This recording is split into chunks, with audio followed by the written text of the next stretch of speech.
Hi friends, బెండకాయ fry చేస్తున్నానండి. దానికోసం అయితే నేను బెండకాయలని శుభ్రంగా క్లీన్ చేసుకొని తుడిచేసుకొని కట్ చేసుకొని ఆరబెట్టుకున్నానండి.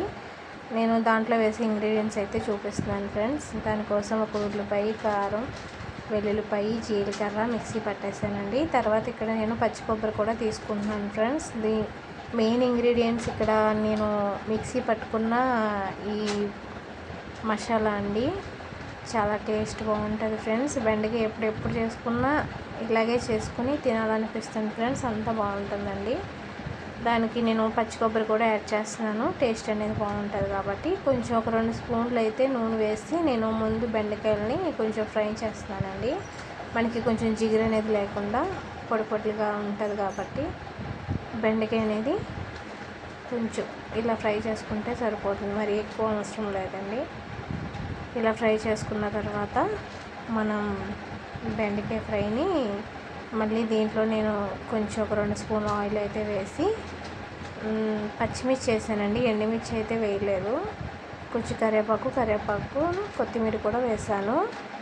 వెల్లుల్లిపాయ, జీలకర్ర అయితే వేయలేదు. ఎందుకంటే నేను మసాలా ముద్దలోనే అన్నీ వేసేసానండి. ఉల్లిపాయ, వెల్లుల్లిపాయ, జీలకర్ర, కారం అన్నీ కూడా నేను ఆ మసాలా మిక్సీ పట్టినప్పుడు అయితే నేను దాంట్లోనే యాడ్ చేసేసాను. అందుకని నేను తాలింపులు అయితే వేయలేదండి. అప్పుడు మనం మిక్సీ పట్టుకున్న ఈ మసాలా ముద్ద ఉంది కదండి, ఒక ఉల్లిపాయ వేసి మిక్సీ పట్టాను.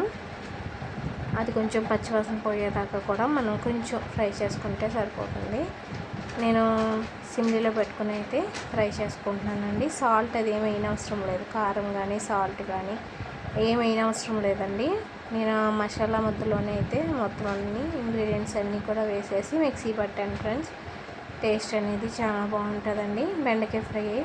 తర్వాత మనం చాలా త్వరగా కూడా అయిపోతుంది ఫ్రెండ్స్. మనకి చాలా త్వరగా అంటే 5 మినిట్స్ అండ్ 6 మినిట్స్లో అయితే అయిపోతుంది మనకి ఈ ఫ్రై అనేది. తర్వాత మనం ఫ్రై చేసుకున్న ఈ బెండకాయ ముక్కలు ఉన్నాయి కదండి, అవి కూడా వేసేసుకొని ఈ మసాలా అంతా కూడా బెండకాయకి బాగా కలిసేంత వరకు కూడా సిమ్లో పెట్టుకుని అయితే ఒక 2 మినిట్స్ అయితే ఉంచుకోవాలండి.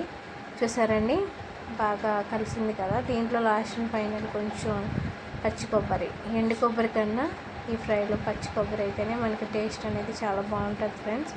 ఇక్కడ నేను పచ్చి కొబ్బరి తురుము అయితే వేసానండి. నేనైతే పచ్చి కొబ్బరిని మిక్సీలో పట్టి అయితే దీంట్లో యాడ్ చేశాను. ఇది కొంచెం బెండకాయ ముక్కలకి బాగా కలిసేంత వరకు కూడా మనం ఒక 1 మినిట్ అయితే సింగిల్లో పెట్టుకొని గ్యాస్ మీద ఉంచుకుందామండి. బాగా కలుపుకుందాం. మొత్తం ఫ్రైకి అంతా కూడా కలిసేంత వరకు కూడా కలుపుకుందాం. చాలా బాగుంటుంది ఫ్రెండ్స్ ఫ్రై. ఇది రైస్లో కలుపుకొని తింటే సూపర్ ఉంటుందండి. ఖచ్చితంగా అయితే ట్రై చేయండి ఫ్రెండ్స్. చాలా బాగుంది. అన్నీ కరెక్ట్గా సరిపోయాయండి. ఉప్పు, కారం, మసాలా మొత్తం అన్నీ కూడా నేను అన్నీ కరెక్ట్గా సరిపోయి ఇంకా మనం ఏమి వేయాల్సిన అవసరం లేదండి. అంత బాగుంది ఫ్రెండ్స్. లాస్ట్లో సాల్ట్ సరిపోతే మీరు యాడ్ చేసుకోవచ్చు. నేనైతే అన్నీ కరెక్ట్గా సరిపోయాయండి బెండకాయ ఫ్రైలోకి. చాలా టేస్టీగా, చాలా క్రిస్పీగా చాలా బాగా వచ్చింది ఫ్రెండ్స్. రైస్లోకి సూపర్ ఉంటుందండి. ఖచ్చితంగా ట్రై చేయండి ఫ్రెండ్స్. ఎప్పుడు బెండకాయ ఫ్రై చేసుకున్నా ఇలాగే చేసుకుని తినాలనిపిస్తుంది. అంత బాగుంది ఫ్రెండ్స్. ఫైనల్లీ బెండకాయ ఫ్రై అయితే అయిపోయిందండి. చూసారండి, నేను వేరే బౌల్లోకి అయితే తీసేసుకున్నాను. మా లంచ్ అయితే సాటర్డే కదండి, ఈరోజు మేము నాన్ వెజ్ తినము. బెండకాయ ఫ్రై, పప్పు, టమాటా చేశానండి. ఈ 2 కాంబినేషన్ అయితే ఎలా ఉంటుందో ఖచ్చితంగా కామెంట్ చేయండి ఫ్రెండ్స్. ఫైనల్లీ నేను చేసిన బెండకాయ ఫ్రై అయితే ఎలా ఉందో ఖచ్చితంగా కామెంట్ చేయండి, లైక్ చేయండి, షేర్ చేయండి, సబ్స్క్రైబ్ చేయండి. Okay, thank you. Bye friends.